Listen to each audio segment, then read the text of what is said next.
Hey everybody, it's Master Gallengeist here, bringing you my review for Captain America Sentinel of Liberty issue 6. Yeah, and that's a pretty dynamic cover there, and I really enjoyed this issue. Now granted, there isn't much, talking in this one. It's more action and fallout from what Bucky did in the last issue, and this doesn't disappoint. It's not a bad conflict, even though you know that they're not going completely all out on each other, but you do see them using their best abilities to try and stop each other from achieving their goal. And we see that Steve's pretty much reeling from the fact that Bucky did shoot and kill the Revolution, and that he's talking about, like, he still can't believe it, but he can still try and fix this situation as best as he possibly can. And that he doesn't have to let this happen. Bucky, of course, tells him to stay down, he can get him medical attention, and that if what the Revolution said was true, he has power in this place. But, of course, Steve calls him out on that. It's like, you don't know anything right now. You just killed a man, and you've got your mind's flooded with revenge. But you still knew well enough to shoot for the shoulder, and you'd have to brag to Sharon the next time they're all together. And Bucky's like, don't you dare. As he's trying to, like, calm the situation down. He's like, you got what you came for, now let's get out of here together, because make no mistake, even with a bad shoulder, I'm still strong enough to drag you the hell back home. As we get the close-up, and we see that Bucky tosses the gun away, but Bucky's like, the outer circle took everything from him, and he's not going to just let this kind of go. That the Revolution had power neither of us could dream of, and it what kind of monster it turned him into. This isn't a problem you can punch. You can't talk it down. The system has held for a century, and it's not going to break because you plant yourself like a tree. Things like this only get destroyed from within. Now, Bucky does make sense with that. However, you have to be careful, because putting yourself in that system, you then become part of that system and can be changed into what you previously tried to destroy and continue to perpetuate it. So, Bucky does make sense, but Steve doesn't just randomly go around punching things, you know what I mean? He usually thinks more on how he needs to kind of handle a situation. And the thing is, Bucky is kind of stuck being like, they fucked him over. Now granted, there should be justice for that.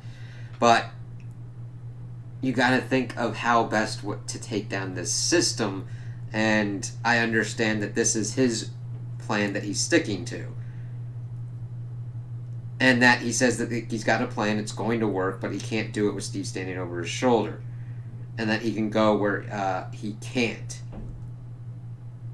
And that until this place is burnt down, this is where he belongs. It's like, And, of course, Steve's like, I'm not leaving you behind, Bucky. Never again. And, of course, Bucky's like, I'm not leaving this place. And we see that both of them are committed to their actions. Steve getting Bucky out of there, and Bucky staying. And then we see them pretty much prep up. Steve getting his shield, Bucky with his arm. And we get one hell of a damn page as we see them kind of meeting it out. Of course, we see Bucky punching and Steve blocking with his shield. And it's just fucking awesome. Great use of color. Great use of showing the force of the impact as it breaks stuff around them. And then the rest of it is pretty much just dynamic action, and just done in different kind of ways and presentations, which is always really cool. If you're ever going to a point where you're like, all right, this is where it needs to go action wise, and like have minimal dialogue, you have to tell the character through the actions, and we see that here. Bucky is not gone completely into the point where he will kill Steve, and Steve hasn't gone to the point where he needs to kill Bucky. So we see them trying to subdue as much as possible, which is always an interesting kind of way to do a fight. How does somebody try and subdue their friend if they are trying to do something? And both of them having that constraint, that shows how they augment their fighting styles throughout. That's kind of cool to see. So we see Steve using the shield, Bucky using his different kind of tactics, pretty much getting Steve into kind of a chokehold and like tossing him. And then we see Steve pretty much running across this kind of like rooftop place as Bucky's going after him. He blocks a punch again as they're kind of giving each other kind of stink eye, and then we see them pretty much up close trading blows in this kind of like little panel progression up here, as we then see the progression further down as Steve blocks kind of a kick and they keep kind of like going at Bucky. Gets tossed down, and then Bucky tosses a fucking missile at him. Now granted, I don't think that Bucky was trying to like kill him or whatnot, but it's interesting of like he would use this around what's around him to kind of dissuade Steve. Now granted, you or I, if we had the strength and we would toss in a missile at somebody, we'd probably reasonably think that that would probably kill the person. But in here, they know each other well enough. It's like, oh god. So then Steve pretty much gets blasted through this kind of plane, and then we see them utilizing the plane parts. Bucky utilizing it as like a weapon, and then Steve utilizing it same as well, as we get that kind of flowing progression going on.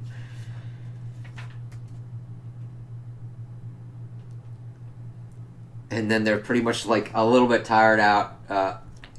He's like, are you done yet? And he's just, let me go, Steve, or I'll make you. And of course the shield comes towards Bucky, but he like flashes back at Steve and he like kicks him, and he like has Bucky by his arm, and we see them thinking about all the times that they've pretty much their friendship, and that's a really kind of cool panel here. I like that. And Bucky's in tears as he then unclasps his arm, and Steve falls from the hovering base that they've been on, and we see him just fall into the water, and as we see him just deal with the fallout of what's kind of gone on and just being sad. It's like, damn.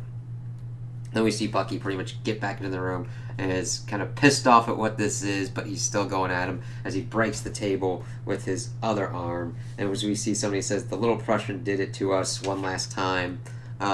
If he wanted to eat a bullet, I'd have been happy to oblige. When did he ever do a single thing to make you happy, Power? No, our Gavrilo chose death by revolution. So it's interesting that this seems to be the kind of motive, the modus operandi that happens with whoever takes a spot. Interestingly enough, of course, revolution by revolution. As we see Bucky pretty much preparing, getting a new arm. And so a new one begins, fickle as the last, I'd imagine, though thrilling to see. And of course, the rules are always, are as they always have been. Our moves are our own, the players change, but the game remains the same.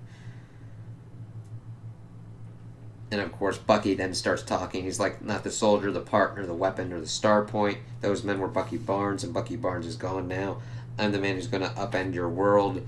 You can call me the New Revolution. Let's play. As we see that he is put into the outer circle and is ready to execute, and the others have pretty much accepted him. And then we see that there is a like coded messages throughout, which is really kind of cool. I'll have to look into that because it talks about how there's like 13 coded messages, and we've got like the cipher and everything. So that's kind of cool. I always love those kind of things when they're put into comics and everything. So yeah.